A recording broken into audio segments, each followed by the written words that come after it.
Assalamualaikum warahmatullahi wabarakatuh. Perkenalkan, nama saya Yunisa Afriani dari kelas F dengan NIM A1C020265. Pada video kali ini, saya akan menyampaikan presentasi proposal PKM Kewirausahaan Briquette Sugar.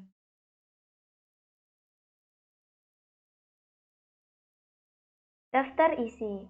Bab 1 pendahuluan, bab 2 gambaran usaha, bab 3 metode pelaksanaan, bab 4 biaya dan jadwal kegiatan, serta yang terakhir kesimpulan.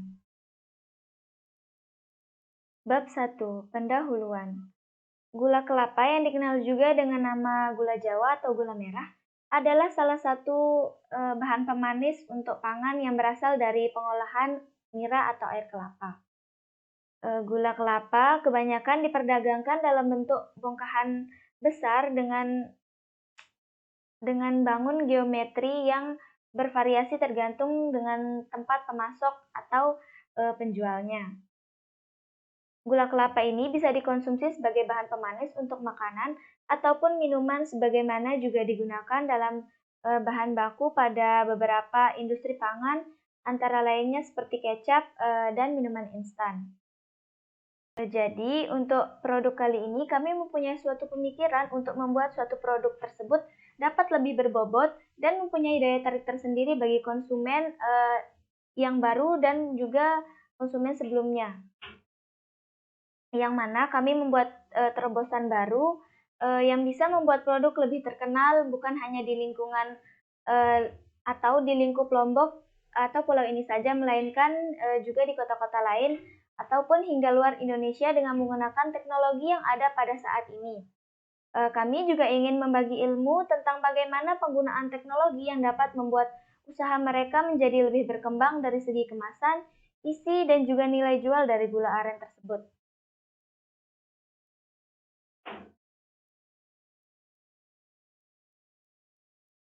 Bab 2. Gambaran umum dan rencana usaha. Kabupaten Lombok Barat, khususnya di Kecamatan Narmada, telah banyak bermunculan industri-industri yang bergerak di berbagai bidang usaha. Salah satunya adalah industri kecil rumah tangga, yaitu usaha produksi pengolahan gula merah dari air kelapa. Keberadaan pohon kelapa di Desa Narmada ini tidak dibudidayakan, melainkan hanya tumbuh di sekitar perkebunan milik penduduk. Dapat diketahui bahwa pohon kelapa merupakan tumbuhan serbaguna, di mana setiap bagiannya dapat diambil manfaatnya. Mulai dari akarnya yang dijadikan obat, batangnya yang dijadikan berbagai macam peralatan dan bangunan, daun muda atau jamur untuk pembungkus kertas rokok. Kemudian hasil produksinya juga dapat dimanfaatkan. Misalnya kelapa muda diolah menjadi es kelapa muda, air nira sebagai bahan pembuatan gula merah atau cuka dari pati atau tepung dalam batang untuk bahan pembuatan berbagai macam makanan. Tetapi di sini para penduduk Desa Narmada lebih banyak memanfaatkan airnya saja atau air kelapa saja, kemudian mengolahnya menjadi gula briket atau gula merah. Dalam melakukan usahanya, masyarakat belum begitu memahami masalah menghitung berapa besar pendapatan, pengeluaran, dan keuntungan dari usaha pengolahan gula aren tersebut. Selain itu, usaha industri kecil ini dilaksanakan oleh masyarakat setempat masih menggunakan peralatan yang sederhana, dan usaha ini berkembang hingga sekarang. Di samping itu, penggunaan gula merah sebagai bahan baku industri pangan banyak dipakai oleh berbagai lapisan masyarakat, baik di kota maupun di desa. Hal ini tentunya memberi peluang untuk membangun industri pengolahan gula merah secara lebih meluas. Cash flow untuk 1 tahun ke depan. Kas awal pada triwulan pertama berjumlah Rp11.614.077. Pendapatan penjualan pada triwulan pertama berjumlah Rp6.250.500. HPP pada triwulan pertama berjumlah Rp5.363.577. Ada pula biaya tetap yang diantaranya yaitu pertama biaya telepon pada triwulan pertama berjumlah Rp900.000, biaya listrik dan air jumlahnya Rp1.050.000, biaya transportasi berjumlah Rp600.000, biaya pemasaran berjumlah Rp450.000, Biaya perlengkapan berjumlah Rp1.500.000, biaya pengemasan berjumlah Rp1.830.000. Pada triwulan kedua, kas awal berjumlah Rp16.645.150. Pada triwulan kedua, pendapatan penjualan berjumlah Rp9.506.229. Pada triwulan kedua, HPP berjumlah Rp7.138.921. Pada triwulan ketiga, kas awal berjumlah Rp23.959.690. Pada triwulan ketiga, pendapatan penjualan berjumlah Rp14.457.786. HPP pada triwulan ketiga berjumlah Rp9.500.904. Pada triwulan keempat, kas awal berjumlah Rp36.635.520. Pada triwulan keempat, pendapatan penjualan berjumlah Rp21.988.486. Sedangkan HPP pada triwulan keempat berjumlah Rp12.674.003. Sedangkan biaya tetap yang terdiri dari biaya telepon, biaya listrik dan air, biaya transportasi, biaya pemasaran, biaya perlengkapan, serta biaya pengemasan berjumlah tetap atau sama setiap triwulannya. Bab 3. Metode pelaksanaan. Proses pembuatan produk. Yang pertama ada bahan baku. Bahan baku berupa nira kelapa yang diperoleh dari penyadapan bunga kelapa yang sudah cukup umur. Nira yang digunakan harus mempunyai pH 5,5 sampai 7,0 dan kadar gula reduksinya atau glukosa dan fruktosanya relatif rendah. Nira segar biasanya mempunyai pH 6,0 sampai 7,0. Yang kedua ada biaya tambahan. Biaya tambahan yaitu berupa yang pertama bahan pengawet seperti air kapur, tatal nangka atau kulit manggis yang diisikan ke dalam pokor penampung nira sebelum pokor tersebut dipasang di pohon, atau tiap pokoknya berisi bahan pengawet sebanyak kira-kira 5 mili. Yang kedua, pengawet lain yang dapat digunakan adalah natrium metabolsulfit dengan dosis 0,025 sampai 0,10% atau natrium benzoat dengan dosis 0,05 sampai 0,20%. Yang ketiga, kelapa parut, kemiri atau minyak goreng digunakan untuk menekan buih yang berbentuk atau meluap sewaktu pendidihan. Yang keempat, air untuk mencuci peralatan dan cetakan sebelum dan sesudah digunakan untuk membasahi cetakan sehingga gula yang dicetak nantinya mudah lepas dari cetakan. Dan yang ketiga, ada peralatan. Peralatan dibagi menjadi dua, yaitu yang pertama peralatan penyadapan dapat digunakan berupa pisau atau pongkor bambu. Yang kedua ada peralatan proses berupa wajan atau aluminium, kain saring, ember atau baskom, serok atau cetakan dan tungku atau kompor.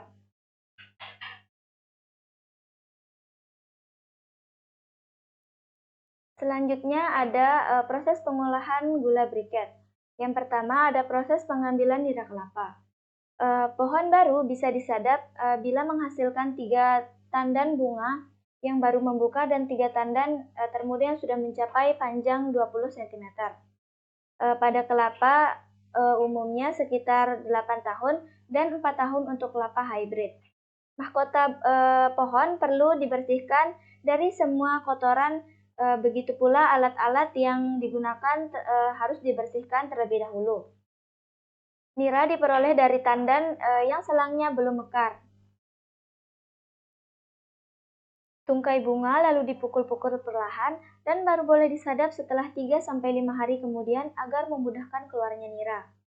Mayang dipotong ujungnya kurang lebih 10 cm dengan pisau tajam. Kira-kira seminggu kemudian airnya sudah akan keluar. Agar niranya tidak asam, kotorannya mengendap dan gulanya nanti berwarna kuning muda, ke dalam wadahnya perlu diberi 1 sendok makan kapur sirih atau larutan Na-bilsulfit secukupnya. Penyadapan dilakukan pagi sebelum pukul 8.00 dan sore hari setelah pukul 16.00. Sebelum bumbung atau wadah dipasang kembali, guna penderesan berikutnya, mayang dipotong sedikit dengan sekali sentuhan agar bisa melancarkan keluarnya nira. Setiap mayang dapat diambil airnya selama kurang lebih 40 hari pagi dan sore hari. Nira yang baik bercirikan masih segar, rasa manis, harum dan tidak berwarna, serta derajat keasamannya atau pH-nya antara 6,0 sampai 7,0.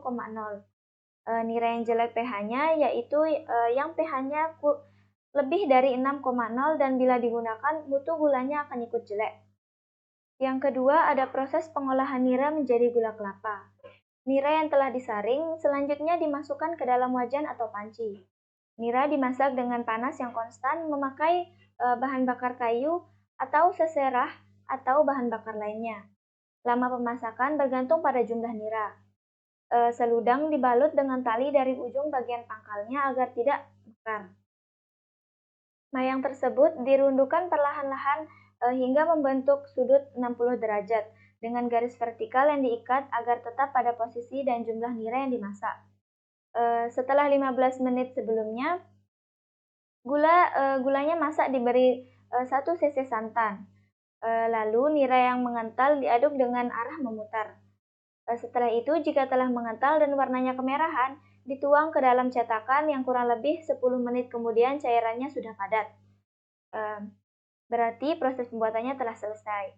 Bila menggunakan tempurung kelapa, pada tahap pertama diisi 3/4 bahannya terlebih dahulu, lalu didinginkan selama 15 menit.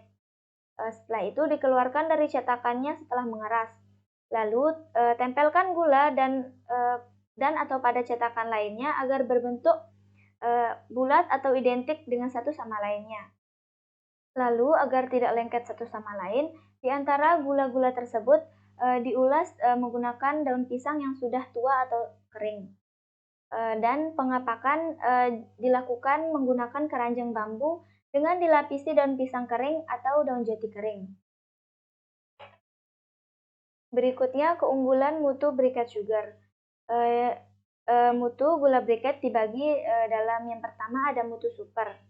Mutu super adalah gula kelapa yang keras dan berwarna cerah atau coklat kekuning-kuningan. Yang kedua mutu A. Mutu A adalah gula kelapa yang keras dan berwarna coklat-coklatan. Yang ketiga ada mutu B yang merupakan gula kelapa yang agak lembek berwarna coklat kehitaman.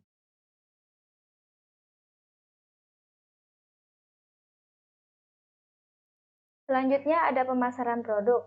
Sesuai dengan keadaan sekarang ini, yaitu dengan keadaan pandemi COVID-19 ini, pemasaran produk dilakukan dengan berbagai cara berikut, diantaranya yang pertama internet banking atau melalui internet dengan membuka lapak untuk penjual briquette sugar secara online, diantaranya melalui Facebook, WhatsApp, dan Instagram. Dengan cara ini juga menghemat promosi dan lebih efisien waktu. Yang kedua dengan direct selling atau penjualan langsung. Kami juga menjual produk secara offline dengan menitipkannya ke kedai-kedai kopi dan warung-warung terdekat. Yang ketiga dengan cara mulut ke mulut. Strategi ini cukup memumpuni karena berawal dari satu pelanggan yang menceritakan ke calon pelanggan-pelanggan lain. Sehingga secara tidak langsung dengan metode ini customer atau pelanggan mempromosikan produk kami. Yang keempat, ada biaya dan jadwal kegiatan. Yang pertama, tabel 4.1 ringkasan anggaran biaya PKMK kali ini, yaitu berupa yang pertama bahan baku dengan biaya Rp4.007.766. Yang kedua, biaya tenaga kerja yang berjumlah Rp3.663.060. Dan yang ketiga, biaya overhead pabrik yang berjumlah Rp1.421.975. Dan jumlah keseluruhannya yaitu Rp9.892.801. Tabel 4.2 berupa jadwal kegiatan. Jenis kegiatan yang pertama, survei bahan baku serta persiapan alat dan bahan secara langsung. Tercapai pada bulan pertama dengan penanggung jawab Rosalinda Yulian Safira. Yang kedua, tahap produksi secara luring tercapai pada bulan kedua dan ketiga dengan penanggung jawab Sri Devi Wisnumurti Paramacintia. Yang ketiga, tahap produksi dan pemasaran secara offline dan online tercapai pada bulan ketiga dan keempat dengan penanggung jawab Siti Rosalia Iswati. Kegiatan yang keempat, ada monitoring dan evaluasi tercapai pada bulan keempat dengan penanggung jawab Tias Septianingsih. Serta yang kelima, penyusunan laporan akhir tercapai pada bulan keempat dengan penanggung jawab Yunisa Afriani atau saya sendiri. Mungkin sekian yang bisa saya sampaikan pada kesempatan kali ini, kurang lebihnya saya mohon maaf. Wabillahi taufiq wa hidayah. Wassalamualaikum warahmatullahi wabarakatuh.